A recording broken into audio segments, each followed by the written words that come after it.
En Tunisie, dans la dynamique de la première phase du plan de déconfinement ciblé, de nouvelles mesures ont été annoncées par le gouvernement. Le mot d'ordre est celui de donner plus de souplesse et de flexibilité au plan de confinement en vigueur sans pour autant baisser la garde. Plus de détails dans le reportage de Najwa Bécha.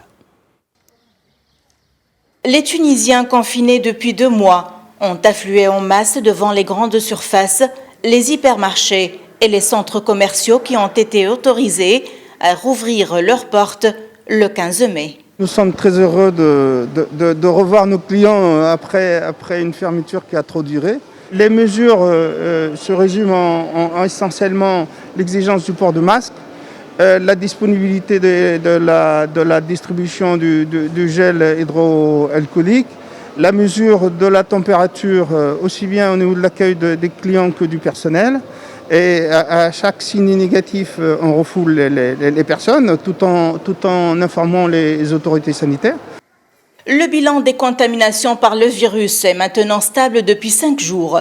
La Tunisie n'a enregistré aucun nouveau cas Covid-19 et aucun nouveau décès depuis le 10 mai. Les zéros qui se succèdent prouvent selon les autorités sanitaires que la Tunisie est sur la bonne voie. 5 jours de 100 cas, c'est très bien, mais il reste qu'il y a encore des cas qui pourraient se trouver dans le pays. En fait, il aurait été beaucoup plus rationnel et mieux de dire, voilà, on attend un petit peu que le temps de contamination, plutôt d'incubation du virus qui prend entre 14 et 20 jours, et qui est pendant cette période, aucun cas. Et là, on peut dire qu'on a complètement éliminé le virus en Tunisie. Nous ne sommes pas encore dans ce cas. J'espère qu'on n'aura pas d'autres cas, qu'on restera au zéro pendant toute cette période. Et ça déterminera en fait la réussite de la stratégie de la lutte contre le coronavirus. Plusieurs centres d'assistance sociale reprennent leurs activités le 18 mai, à savoir les centres pour enfants autistes, de même pour les centres d'accompagnement des personnes handicapées.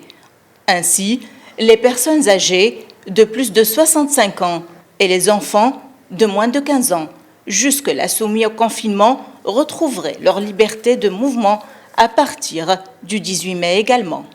Une campagne de sensibilisation doublée d'une campagne d'inspection seront établies par le gouvernement pour veiller au bon déroulement de la prochaine phase du déconfinement.